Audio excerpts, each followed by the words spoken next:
آیت اللہ میلانی سے ہے کہ جرمنی میں ایک فیملی تھی، سید تھی، شاید پرانے ایرانی تھے، ان کی جو خاتون تھی سیدہ تھی، بڑی متدین تھی، لوگوں کے گھروں میں جا کے ہیلپ کرتی تھی، میڈ کام کرتی تھی۔ تو کسی نے ان کو بلایا کہ ان کی کسی کی بیٹی ہے، وہ گر گئی ہے، وہ بیمار ہے، کچھ عرصے اس کی خدمت کریں، کام کریں۔ خوب آئے، انہوں نے پوچھا آپ کی بیٹی کو کیا ہوا ہے؟ خاتون نے پوچھا، کہا وہ بیٹی اونچائی سے گری ہے، اس کی پسلیاں ٹوٹ گئی ہیں، اور یہ چلی گئی ان کے گھر، اب وہ بچی ہے۔ تو کہا کہ اس خاتون نے پوچھا بیٹا تم ڈاکٹروں، کہا ہم سارے ڈاکٹروں پہ گئے، سب کے پاس گئے، ڈاکٹروں نے یہی کہا ہے کہ دیکھو 6 مہینے لگیں گے اسے صحیح ہونے میں۔ تو اس سیدہ کا نام بی بی تھا، بی بی کے نام سے اس کو پکڑا۔ کہا بی بی مگر مجھے درد بڑا ہوتا ہے، مجھے تکلیف بہت ہوتی ہے۔ یہ سننا تھا، اس سیدہ کا گریہ شروع کر دیا۔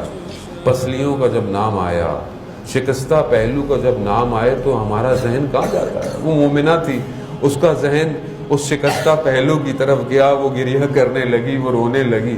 کہا بی بی کیوں رو رہی ہے؟ میری وجہ سے؟ کہا نہیں، تمہاری وجہ سے بھی رو رہی ہوں، مگر ایک خاتون ہے، ایک سیدہ ہے تاریخ میں، ان کی بھی پسلیاں ٹوٹ گئی تھی، یہ کہنا تھا۔ تو انہوں نے کہا کہ دیکھو ایک کام کرو، میں تمہیں ایک ڈاکٹر کا پتہ بتاتی ہوں، اس کے پاس جاؤ، تمہاری پسلیاں ٹھیک ہو جائیں گی۔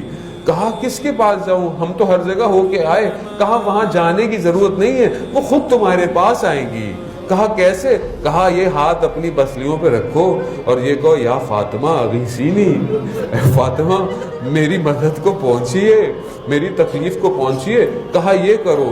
یہ اس بچی کو سکھایا، اس کو جیسا ٹوٹا پوٹا آتا تھا، خود یہ مومنہ گئی، اس نے جہاں نماز بچھائی اور ہاتھوں کو بلند کیا، کہا یا سیدہ آپ کو آپ کی عظمت کا واسطہ، اس بچی کو شفا دے دیے۔ ابھی یہ کہنا تھا، دیکھا بچی دوڑتی بھی آ رہی ہے، دوڑتی بھی آ رہی ہے۔ اس کے باپ نے بولا کیا ہوا؟ کہا وہ خاتون کہاں گئی؟ کہا کون؟ بی بی، وہ تو نماز پڑھی ہے۔ کہا نہیں، ایک اور خاتون آئی تھی، وہ خاتون کہاں گئی؟ کہا کون خاتون؟ کہا وہی جس کا نام مجھے بی بی نے کہا تھا کہ وہ آئیں گی۔ کہا وہ آئی، اس نے میرے پورے بدن پر ہاتھ پھیرا، میری پسلیوں پر ہاتھ پھیرا، میں بالکل صحیح ہو گئی۔ ہاں مگر میں نے دیکھا اس بی بی نے اپنی پسلیوں پہ ہاتھ رکھا ہوا تھا، گویا ان کی اپنی پسلیوں میں بھی درد تھا۔ ہاں میں کہوں گا یا سیدہ آپ کتنوں کو شفا دیتی ہیں، ہمیں بھی شفا دے دیجئے۔ آج کی شب ہم بھی بڑے مریض ہیں، ہماری روح بھی بڑی بیمار ہے، نہ جانے کتنے ہاسپٹل میں ہیں، کتنے کینسر کے مریض ہیں، کتنے مرض لا علاج ہیں۔ بی بی آ کر شفا دیجئے۔ یقیناً بی بی آئیں گی، بی بی آتی ہے، شفا دیں گی۔